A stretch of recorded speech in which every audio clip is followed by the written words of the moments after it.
Hey friends, welcome back to my YouTube channel Finance Fortune. My name is Dr. हार्दिक शाह. दोस्तों, banking sector की एक large company, बहुत लोगों ने मुझे पूछा कि ये पर्टिकुलर स्टॉक के अंदर क्या किया जाए, बाइंग करे कि थोड़ा वेट करे, पता नहीं चल रहा है. क्यों? क्योंकि एक क्वार्टरली जो रिजल्ट आया उसकी वजह से स्टॉक में बहुत बड़ी गिरावट देखने को मिली. अब ये गिरावट क्यों आई, वो गिरावट के बाद एक इन्वेस्टर अगर है तो उसको क्या करना चाहिए, ऐसे बहुत सारे क्वेश्चंस मेरे पास आए.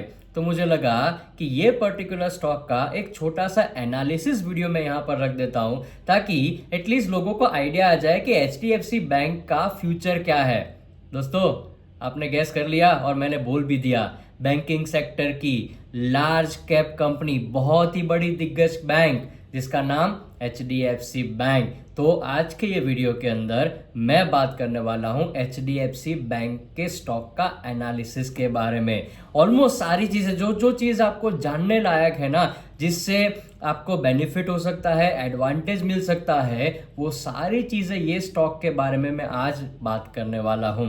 तो फ्रेंड्स, बने रहना. लास्ट में मैं मेरा रेकमेंडेशन शेयर करने वाला हूं कि आपको ये पर्टिकुलर एचडीएफसी बैंक के स्टॉक के अंदर क्या करना चाहिए.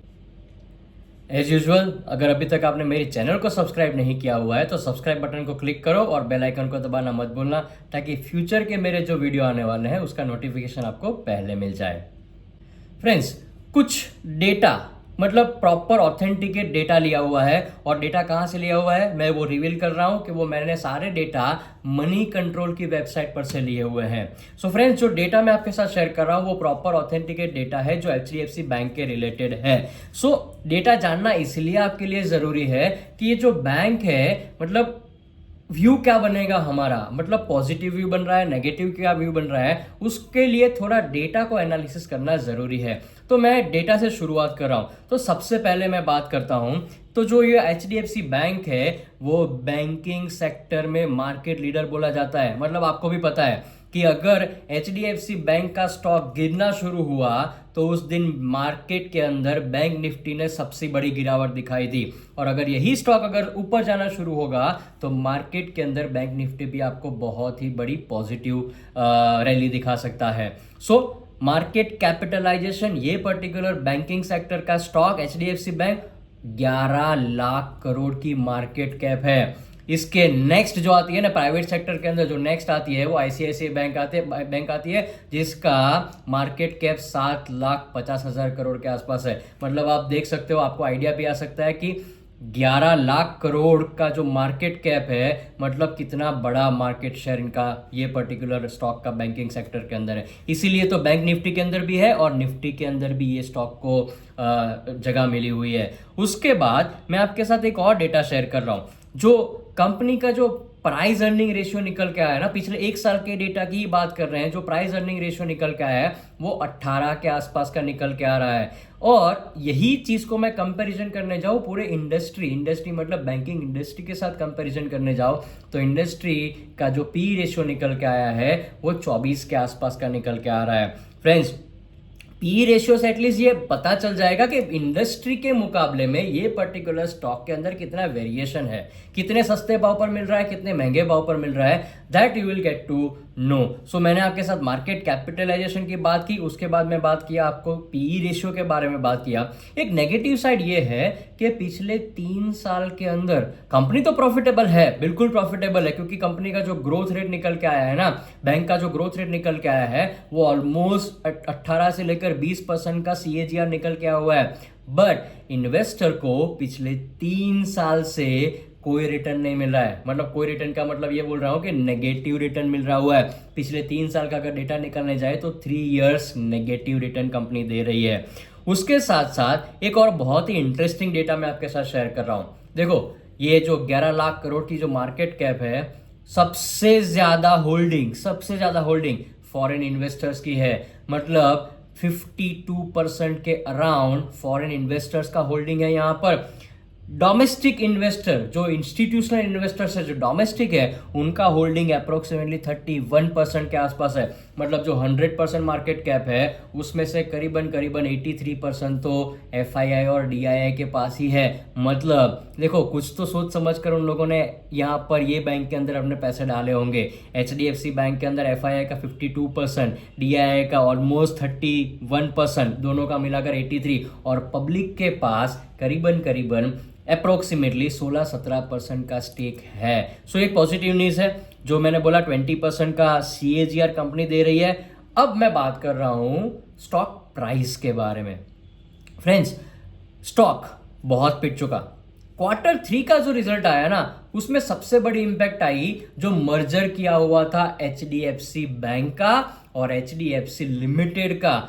इसकी वजह से कहीं ना कहीं वो मर्जर के अंदर कुछ ना कुछ दिक्कतें आ रही है, जो प्रॉब्लम्स आ रहे हैं, उसकी वजह से Q3 का रिजल्ट बहुत ही खराब आया।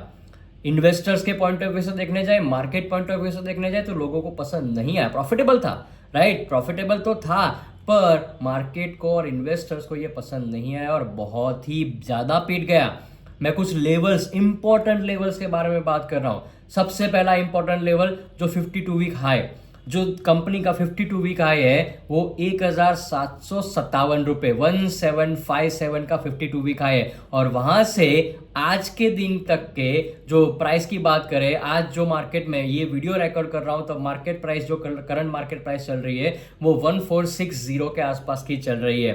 तो ऑलमोस्ट 18 to 20% डाउनफॉल यहां पर अभी भी है हाई से, मतलब 52 वीक हाई से अभी भी स्टॉक ऑलमोस्ट 18 से 20% दूर है।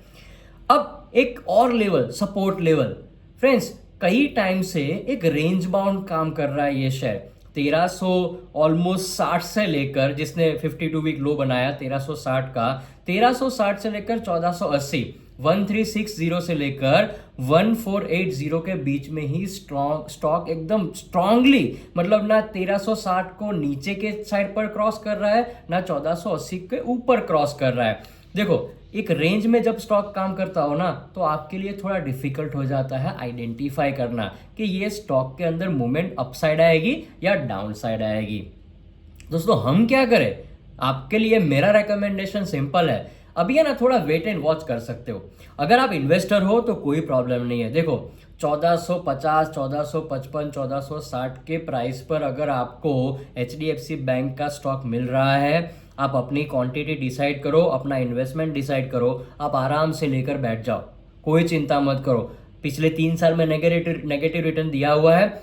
अगर मतलब देखो, ऐसा भी नहीं होगा कि अगले 3 साल में नेगेटिव रिटर्न ही रहने वाला है। ऑलमोस्ट ऐसा लग रहा है देखने के बाद कि सब कुछ जो खराब था ना वो ऑलमोस्ट ओवर हो चुका है, राइट। अब 20 अप्रैल को ईयरली उनका रिजल्ट डिक्लेयर करने वाला है। बोर्ड मीटिंग है 20 तारीख को, और उसके अंदर ईयरली जो ऑडिटेड रिजल्ट्स होंगे वो डिक्लेयर करने वाले हैं। उससे बहुत ही क्लियर आइडिया आ जाएगा। तब तक स्टॉक ऑलमोस्ट 1360 से 1480 की रेंज में उसको ट्रेड करते हुए आप देख सकते हो। तो फ्रेंड्स, मेरा रेकमेंडेशन ये स्टॉक के लिए है कि वेट एंड वॉच, कोई प्रॉब्लम नहीं है। एक बार 1480 के लेवल को क्रॉस करने दो। जैसे ही 1480 के लेवल को क्रॉस करेगा, कहीं ना कहीं आपको ऊपर के लेवल पर टारगेट, मैं बोल रहा हूं 1550 का पहला टारगेट आएगा, 1590 का दूसरा टारगेट आएगा और 1650 का तीसरा टारगेट आएगा।